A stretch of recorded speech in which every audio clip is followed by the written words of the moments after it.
Usually when we talk about, this level of the house and around dreams and dream alignment, like that's we're kind of talking about like, do you have the same dreams?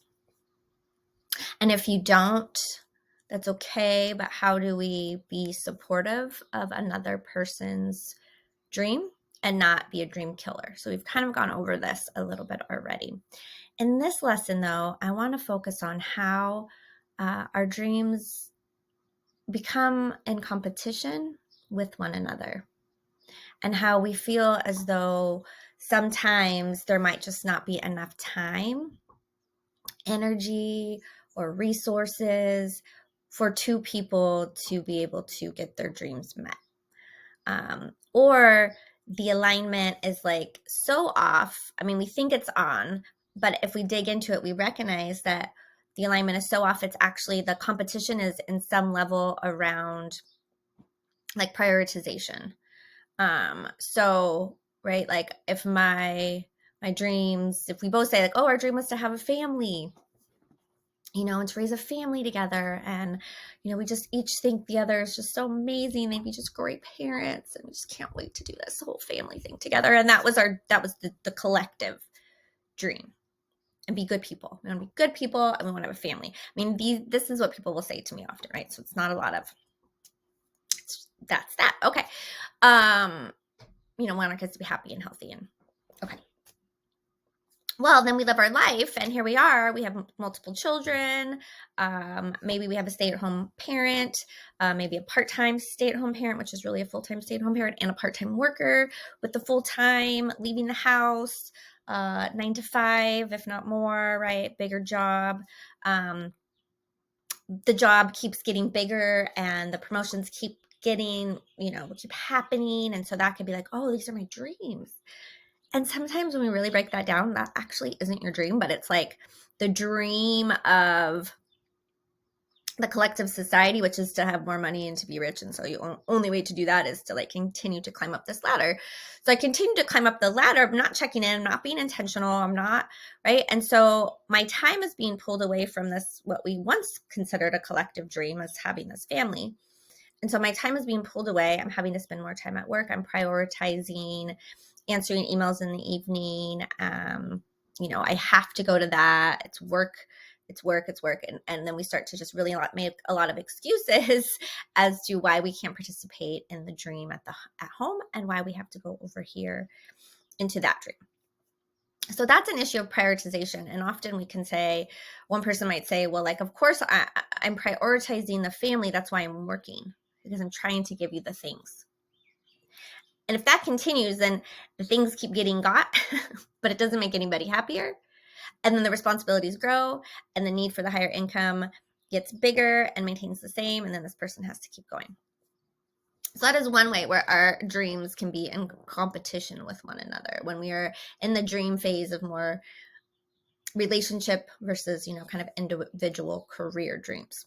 The other way that we start getting in competition with one another is, the time. So if it's a dream outside of work, maybe it's like, oh, now I want to run this 100-mile race. And so in order for me to do that, I need to be gone for hours and hours and hours on almost every weekend for the next 6 months. So there's a couple things as a partner. I'm like, oh God, I feel really frustrated that then everything's going to be kind of put on me for the rest of the time. So I'm already in a negative space about like being able to like pump this person's dream up. They're going to be running with a group. So he's going to be surrounded by more like-minded, health conscious running people, which could include females. I don't like that. They usually stop and get some drinks and food after. What would that look like? I'm getting a little bit heavy. I don't really think I am, just so you guys know. I'm just going with this. I'm not being very healthy. He's mentioned to me, maybe we should go on runs. And so now all of my insecurities are coming into play. So I am too afraid to probably let you have that dream, right? So there's the fear coming in. And then we start getting afraid, right? Too, if like, oh, well, if you want to do that or I want to do this, and there's just zero time for us both to do that. So what happens is we both start being those like dream killers, wet blankets for each other. And so like nobody's dreams are happening. And we're getting stuck in resentment. And we can make all the dreams happen, but we have to be mindful and intentional and be willing to be patient, because sometimes it might be impossible for two dreams to be followed at the same time, maybe when you have a small family. So how do you talk about compromise? Again, we've set you up for all these skills. The key in all of it is like we have to talk about it, and we have to acknowledge the fears. We might need to acknowledge them alone so we can get them, really in a space of like, okay, I can understand this, and now I can bring this to my partner and share this with them. And then to talk about like, hey, it just doesn't feel like there is like enough space for both of us to kind of get our needs met or to follow, these new ideas or dreams or hobbies. We have to be able to talk through that and not get hung up and, well, you get all this time and then you get this time. We start like nitpicking on who did what and how much time is spent there and who does more than the other person. So then therefore who should be actually given the time. And then after that, that's just not fun. And so we just stop. We're just like, what's the point? Why am I even going to try to do that thing if we're just going to get into a fight? It's going to be an issue. Well, you know what else happens when we stop dreaming and following dreams? Small, big, medium. Our relationship gets boring. We stop having interesting things to talk about. We're not being creative. We're not being exploratory. We're not having fun in that space. Because it's not worth it. If I have to jump through hoops and worry about my partner's insecurities, or if then they're going to complain about not getting the amount of time that they want or the exact amount of time, like, is it even worth it? I don't know. So we'll stop doing that. And then what do we talk about? We talk about logistics. We talk about what needs to get done. We talk about, starting to create lives for our children. We don't even know if those are the lives they want, but we'll just do it because, okay, fine. If the dream then is to have this family, and then we look around, everyone around us, and everyone's playing club soccer and everyone's playing, elite this and that. And that's, I guess, the path we're going to go on. Although we feel like dead inside at the end of a weekend when that's what we did. We don't feel refreshed or renewed or re-energized. We don't feel as though we are actually a person sometimes anymore. We are just a role, right? We are just managing someone else's life. We are just there to do tasks.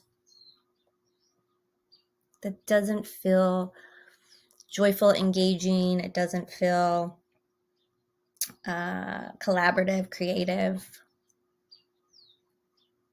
So dream alignment.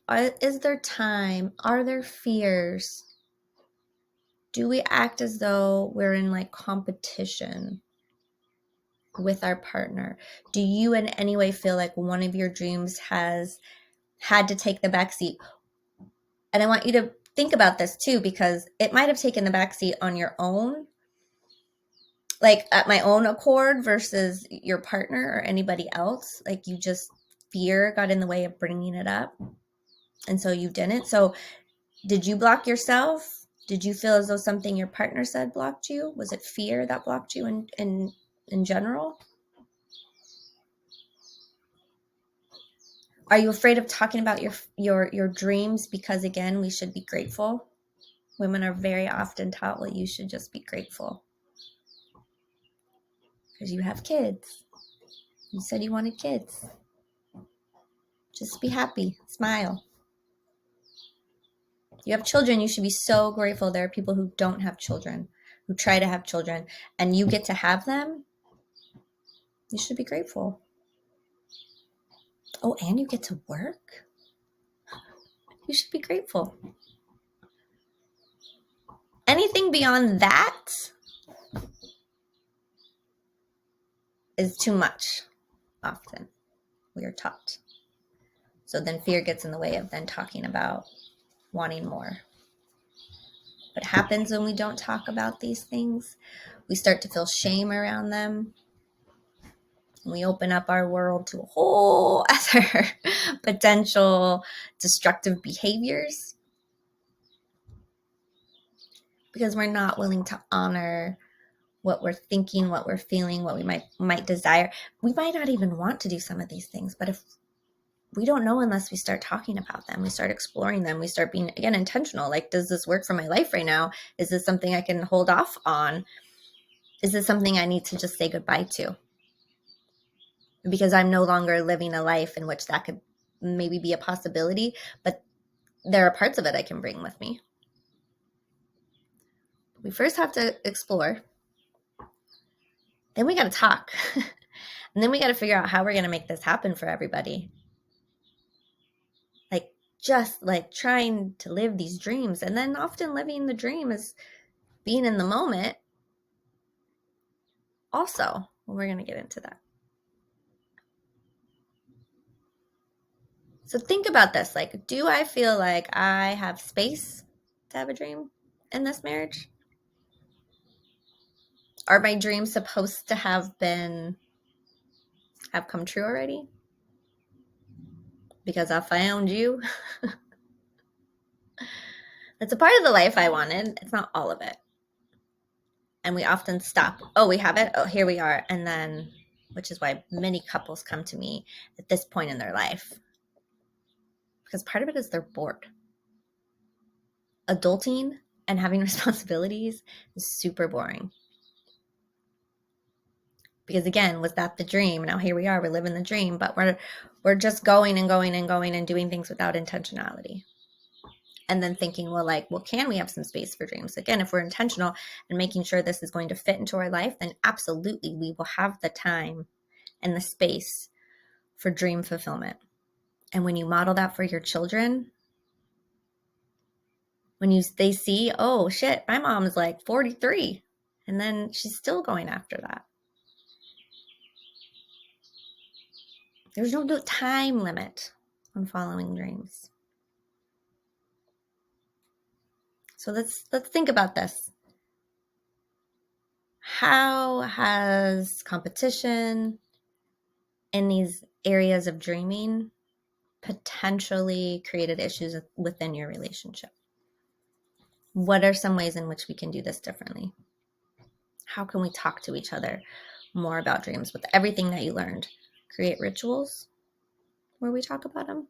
That's partly updating love maps as we start talking about dreams. Because again, hey, I used to have this dream. I just don't think that's going to work for my life anymore, nor do I think I really even want it now that I look at my life, now that I get real about it.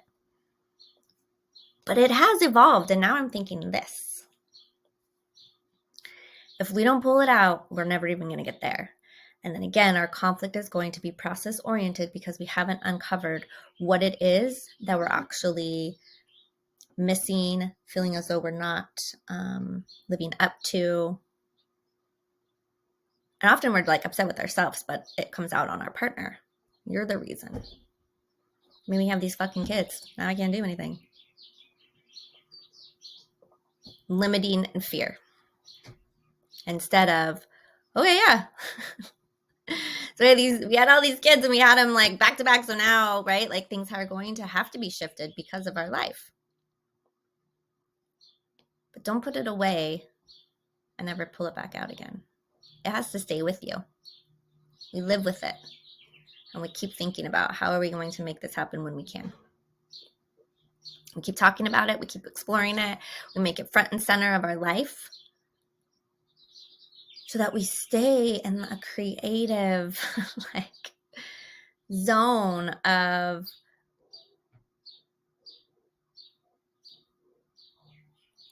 dreaming. I can't think of another word other than just like being able to dream something big for ourselves. Again, not with an attachment of status or finances, but am I fulfilled? Do I feel peace? Right? So like those kind of the dreams or the everyday living in those dreams. And then we have the specific ones, right? We have specific ones that are going to have the action steps to them and that are going to require planning, that are going to require compromise.